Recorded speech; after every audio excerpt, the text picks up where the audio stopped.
Donc cette année, le cycle 2, donc les classes de CP de Madame Lambert, de CP-CE1 de Madame Burguin et le CE1 de Madame Olivier, donc ont travaillé sur la prise de conscience de la voix, l'importance d'écouter les autres, d'être avec les autres et avec le groupe. Les enseignantes ont choisi d'exploiter un conte japonais, le Kami de la Lune.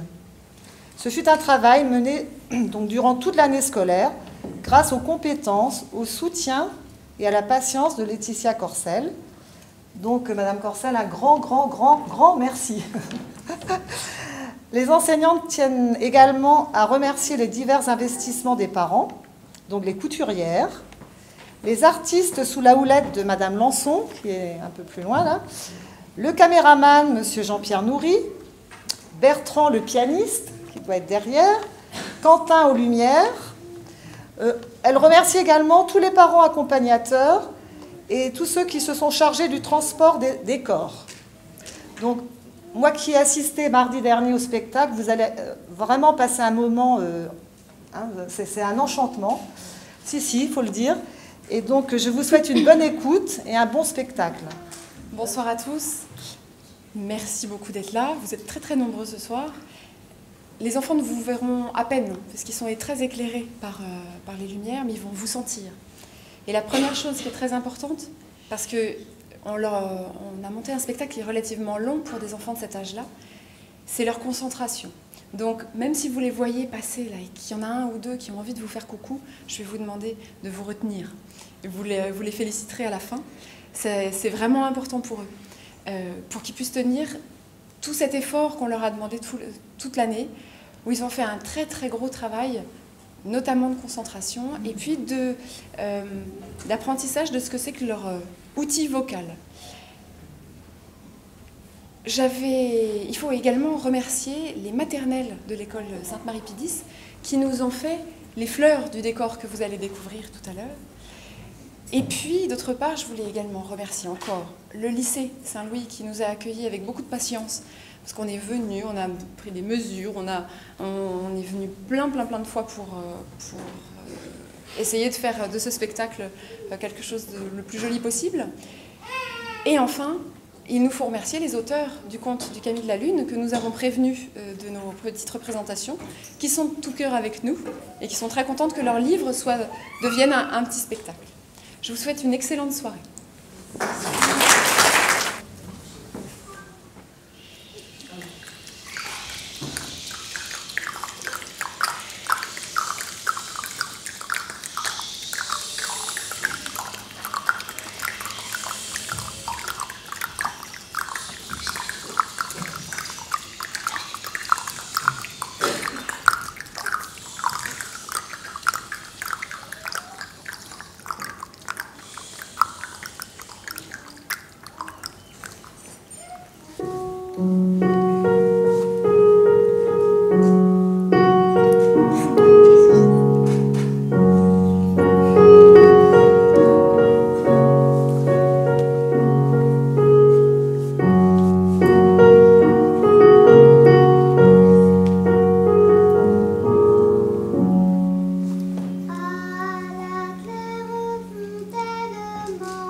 Du village, Yukiko était la plus coquine. Et l'on disait la patience de son père, maître Muraki, aussi usée qu'un kimono vieux de 1000 ans. Maître Muraki possédait une auberge célèbre. De partout, on venait goûter ses spécialités et se baigner dans la source chaude de son jardin. Cette source avait autant de succès que ses délicieux petits plats, car le Kami de la Lune, le démon qui vit sur cette planète, adorait s'y plonger. Il le faisait chaque nuit. Sa lumière argentée glissait dans l'eau, illuminait l'auberge, et grâce à sa protection, l'eau de la source guérissait tous les maux. Ainsi, quand on avait mal au dos, un bon bain suffisait pour retrouver la souplesse d'un singe. Yukiko était connue, elle aussi. Connue pour ses bêtises.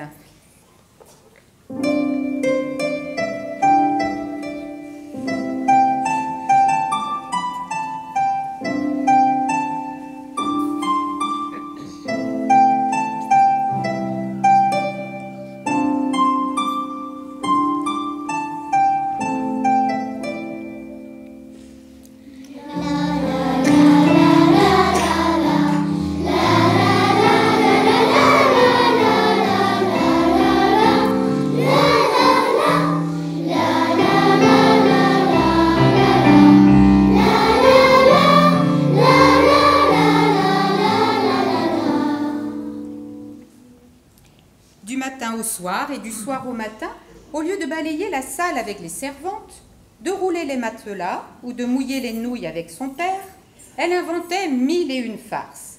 Elle cachait des sauterelles dans les serviettes, bombardait de riz les clients avec sa sarbacane, coupait les moustaches du chat pour les jeter dans la soupe. Si un client avalait son chabou-chabou de travers, on pouvait être sûr qu'il y avait du Yukiko là-dessous. Son rire résonnait derrière les paravents, aussi joyeux qu'une clochette, et beaucoup plus moqueur. Maître Muraki avait beau la gronder, rien à faire. Yukiko ne pouvait se tenir tranquille, pas plus qu'elle ne voulait se rendre utile. Un soir, cependant, elle dépassa les bornes. Elle versa de l'encre de Chine dans la source du jardin. L'eau devint si noire que la lune refusa de l'éclairer. Alors, l'obscurité envahit l'auberge et les clients, pris de peur, s'enfuirent sans terminer leur repas. « Yukiko, qu'as-tu fait pour mon malheur ?» s'écria Maître Muraki.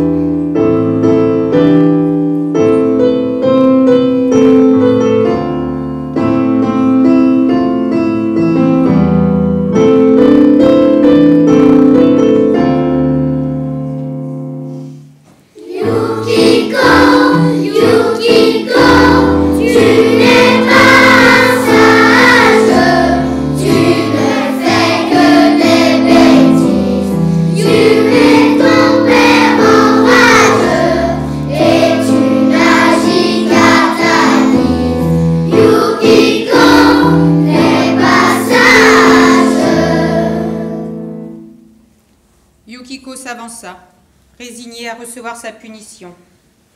Pourtant, au lieu d'empoigner une gerbe de roseaux pour la corriger comme elle s'y attendait, son père se détourna d'elle. « À trop vouloir t'amuser, tu as vexé le Kami de la Lune, notre démon protecteur. Et mon auberge a perdu ses clients. » Il la regarda avec tristesse. « Cette fois, je n'ai plus de patience à te donner. Mieux vaut que tu t'en ailles. » Le cœur de Yukiko se serra, mais elle ne protesta pas. Et à l'instant, sa décision fut prise. Elle allait réparer sa bêtise. Comment s'y prendre? Elle demanda conseil à Obaa Shama, sa grand-mère. « Tu as agi comme un moineau sans cervelle, » remarqua Obaa Shama.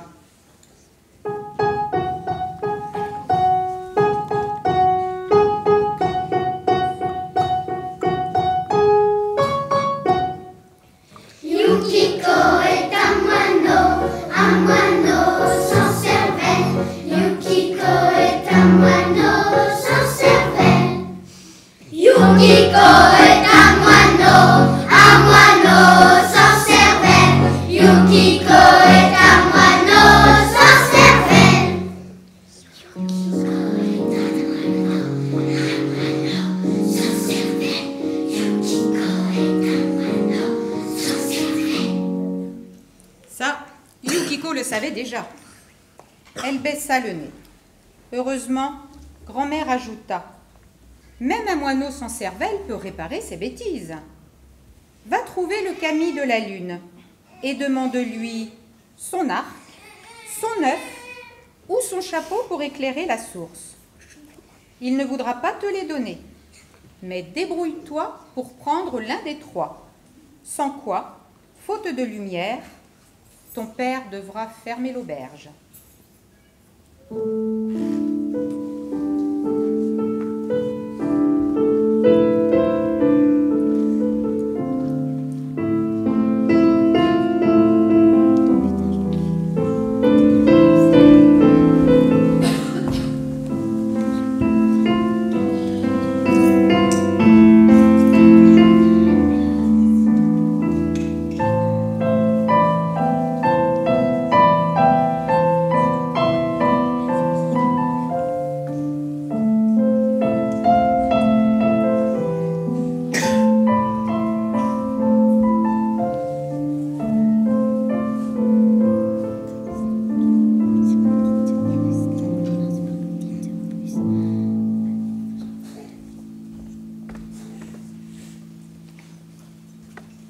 Au matin, Yukiko noua son kimono sur ses hanches, enfila ses sandales de bois, mit 2 gâteaux aux haricots rouges dans un sac et partit.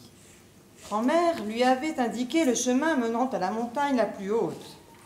Du sommet de cette montagne, on pouvait cueillir la lune juste en levant le bras et parler au kami sans hausser la voix.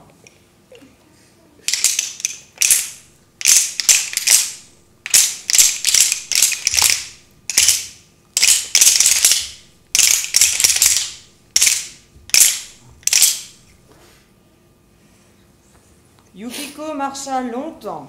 Les gâteaux aux haricots rouges furent vite avalés. Elle se sentait seule et affamée. Le 4e jour, elle avait si faim qu'elle s'arrêta dans un village au milieu des rizières pour demander à manger. Qui ne travaille pas ne mange pas. Qui ne travaille pas ne mange pas, dit le chef du village. Aide-nous à ramasser le riz et tu auras ta part. Jusqu'alors, Yukiko avait passé son temps à s'amuser. Aussi trouva-t-elle fort ennuyeux de rester un jour entier penchée dans la rizière.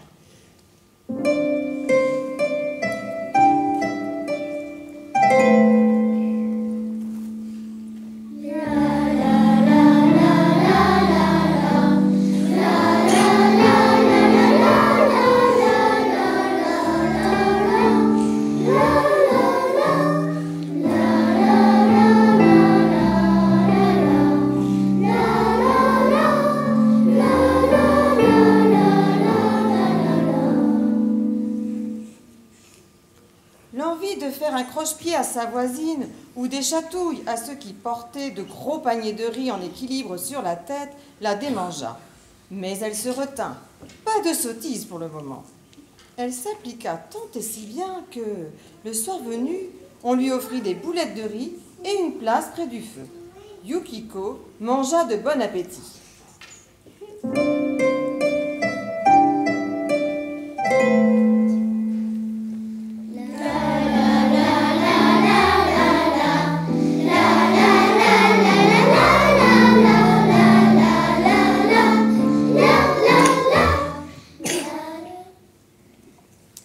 Elle répondit aux questions qu'on lui posait, tandis que le feu la réchauffait. Quand elle eut raconté son histoire, le chef du village déclara « Le Camille de la Lune est un malin. Celui qui veut prendre son arc devra affronter le froid. » Mais en secret, dès que la fillette fut endormie, il s'adressa au Camille car il avait peur de lui. « Prends garde, Camille, cette gamine veut voler ton arc de lumière. »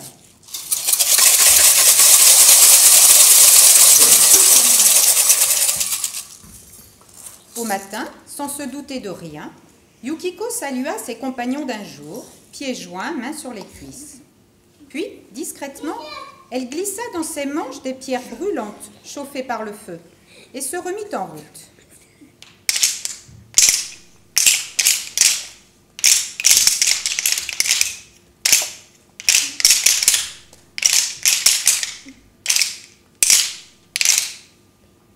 Quelque temps après, la faim se fit de nouveau sentir. Dans le village des pêcheurs où elle s'arrêta, même réponse lui fut faite. Qui ne travaille pas ne mange pas. Qui ne travaille pas ne mange pas. Quoi de plus naturel?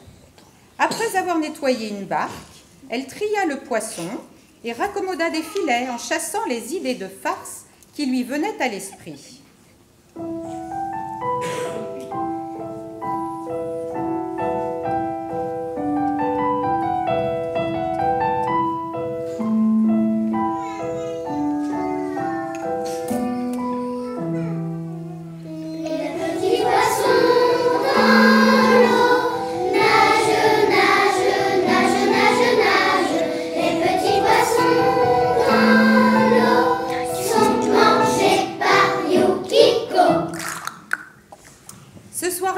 Yukiko reçut 2 morceaux de thon et une natte de bambou finement tressée pour dormir au milieu des autres. Le chef des pêcheurs connaissait le kami de la lune.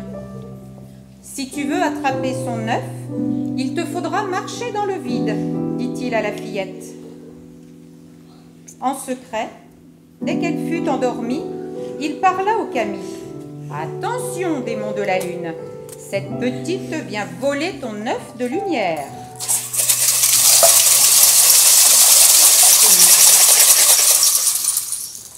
Au matin, sans se douter de rien, ayant salué ses compagnons d'un jour, Yukiko plia d'un geste vif la natte de bambou et la serra dans sa ceinture.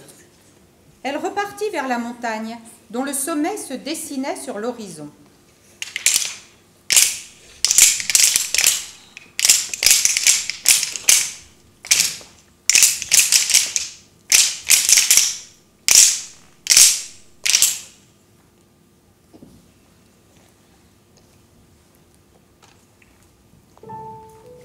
Quand la montagne fut si proche qu'elle pouvait la toucher du bout des sandales, Yukiko sentit de nouveau la faim pincer son estomac. Au bord du sentier se trouvait une hutte d'écorce où vivait un moine solitaire. Cette fois, Yukiko avait compris la leçon. Elle proposa ses services avant de réclamer à manger. Le moine, qui semblait aussi vieux que le plus vieux caillou tombé de la montagne, hocha la tête. Alors Yukiko roula le matelas, balaya le sol, récura la marmite à fond, lava l'écuelle, puis alla puiser de l'eau. Elle prépara une soupe et des pâtés de soja, comme elle avait si souvent vu son père en cuisiner, ajoutant quelques épices suivant son idée. Elle chantonnait joyeuse. Cuisiner, c'était aussi amusant que de faire des blagues, et ça demandait autant d'imagination.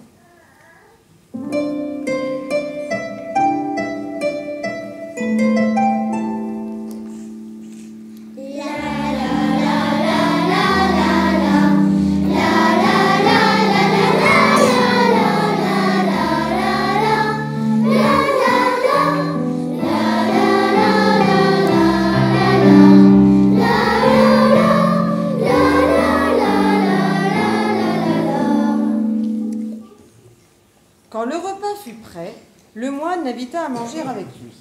Jamais elle ne s'était donné tant de mal et jamais nourriture ne lui sembla si bonne. Le moine était un sage. Quand Yukiko lui conta son histoire, il sourit.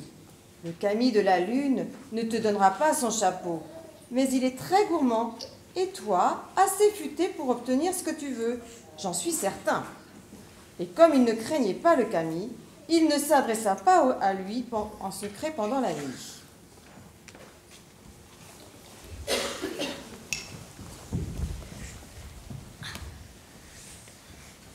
S'étant reposée, Yukiko glissa le reste des pâtés de soja dans son sac et entreprit de gravir la montagne. L'escalade fut longue et difficile. Il faisait nuit, le froid mordait ses orteils, grignotait ses oreilles. Au-dessus d'elle, brillait la lune, fine comme un arc. Yukiko songea qu'une fois arrivée au sommet, elle n'aurait qu'à lever le bras pour l'attraper avant de rentrer chez son père. Cependant, le kami la regardait approcher.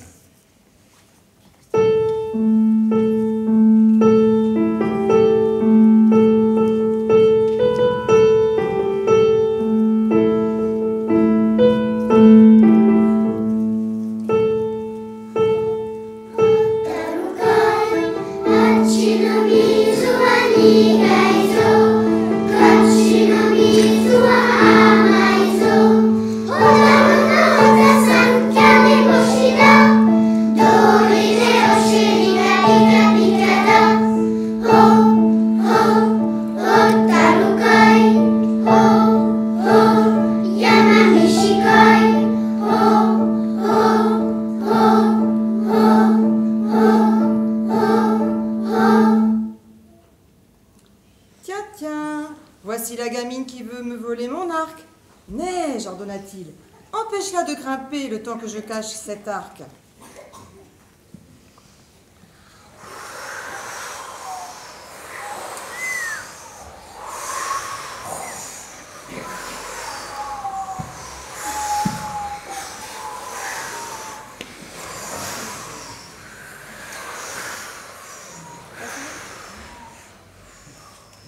La neige se mit à tourbillonner devant les yeux de Yukiko en flocons si serrés qu'elle ne vit bientôt plus que le bout de son nez.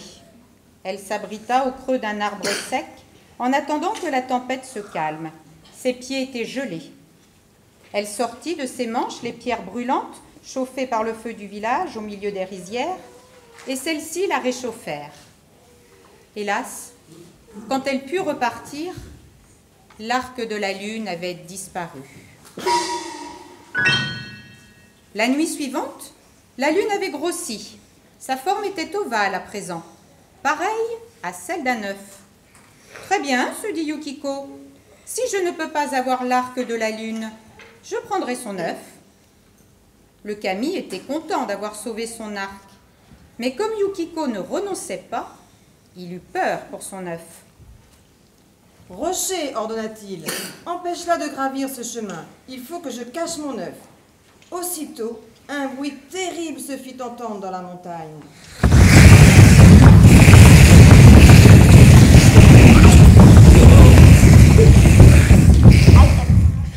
La roche se fendit sous les pieds de la fillette.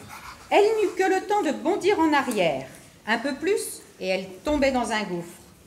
Sans hésiter, elle prit la natte du village des pêcheurs enroulée dans sa ceinture, la jeta sur le vide et marcha tranquillement dessus. C'est ainsi qu'elle traversa le précipice. Quand elle arriva de l'autre côté, le kami avait caché son œuf.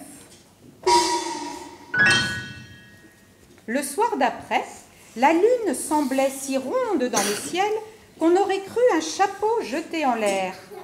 « Très bien, décida Yukiko. Je prendrai le chapeau. »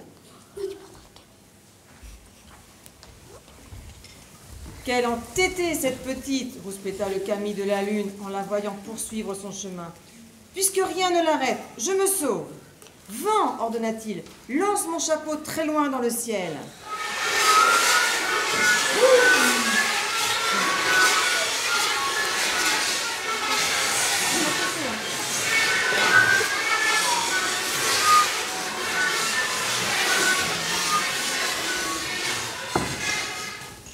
Le vent souffla de toutes ses forces et le chapeau de la lune s'envola bien haut. Lorsque Yukiko atteignit enfin le sommet de la montagne et leva la main pour l'attraper, il était hors de portée. Le vent bataillait si fort que ses cheveux lui fouettaient le visage. La bourrasque ne faiblit pas avec l'aube. Yukiko ne perdit pas courage. Elle se rappelait les paroles du vieux moine. Elle attendit la nuit, blottie derrière un rocher. Puis, s'agenouillant sur une pierre plate, elle ouvrit son sac. Dedans se trouvaient les morceaux des pâtés de soja.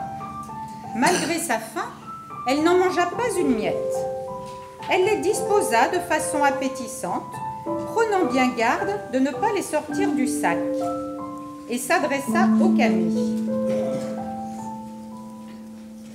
« Démon de la lune, je t'ai fait fuir en jetant de l'encre de Chine dans notre source d'eau chaude. Voici des pâtés que j'ai cuisinés moi-même. Accepte-les et reviens chez mon père éclairer l'auberge de ta lumière d'argent. » Le kami était gourmand comme une chatte. Toutefois, il se garda bien de répondre. Il resta caché en haut du ciel tandis que le vent hurlait. Yukiko attendit en silence. Longtemps. Immobile. Au bout d'un long moment, le kami crut qu'elle dormait. Oubliant toute prudence, il glissa avec précaution son rayon lumineux jusqu'au petit pâté dans l'espoir de se régaler. À peine le rayon fut-il entré dans le sac que Yukiko bondit, le referma prestement et en noua les liens. Le rayon de lune se retrouvait prisonnier, enfermé dans le sac. Il se débattit de toutes ses forces, mais impossible de s'évader. Mange les pâtés et tiens-toi tranquille, dit Yukiko en riant. Nous serons bientôt arrivés. En effet, le vent soufflait si fort qu'il la porta jusqu'à l'auberge de son père.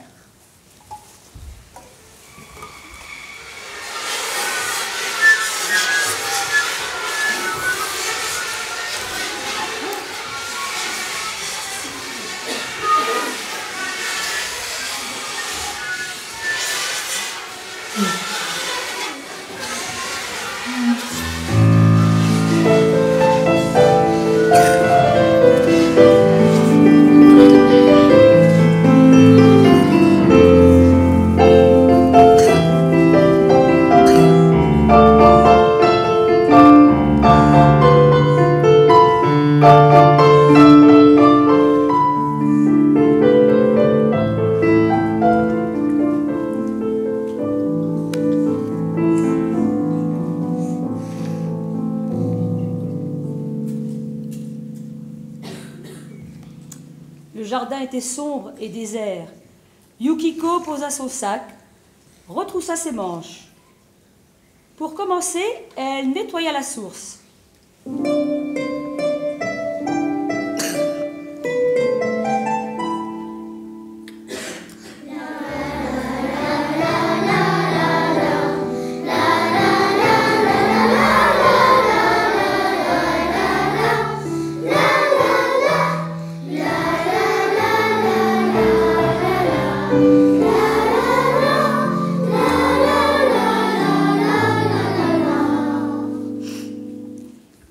Quand il n'y eut plus une goutte d'encre noire, elle ouvrit sa besace, saisit le rayon de lune et le jeta dans l'eau. Une lueur timide frétilla sous l'écume. « Allons, petit rayon de lune, éclaire-nous mieux que ça. »« Je ne peux pas. J'ai mis le rayon. Je suis fatiguée, j'ai faim. »« Qui ne travaille pas, ne mange pas. » Qui ne travaille pas, ne mange pas, décréta Yukiko. Alors le rayon se mit au travail, et la lune baigna bientôt la source de sa lumière argentée, puis le jardin entier et tous les environs.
Finalement, alerté par ce changement, Maître Muraki sortit de sa maison. Yukiko lui fit un beau salut en s'inclinant profondément.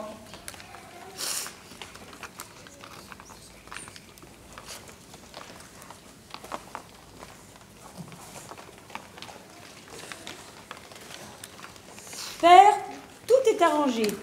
Je vous conterai cela plus tard. D'abord, je dois cuisiner des gâteaux pour le camis de la lune. En voulez-vous aussi?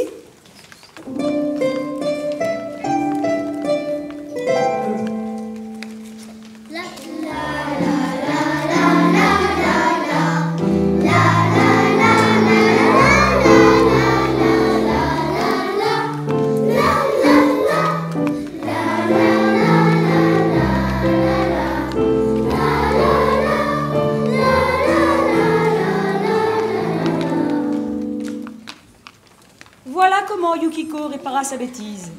La source retrouva sa lumière et l'auberge ses clients. Aujourd'hui, Yukiko est une cuisinière aussi célèbre que son père. De partout, on vient goûter sa cuisine. Pourtant, nul n'a jamais pu l'empêcher de mijoter quelques blagues. Ainsi, ces fameux gâteaux fourrés, les farcis farceurs, ne sont jamais parfumés de la même façon. Un jour au thé vert, le lendemain aux haricots rouges et parfois à la fleur de poivre. Mais comme dit grand-mère Oba Shama, même un moineau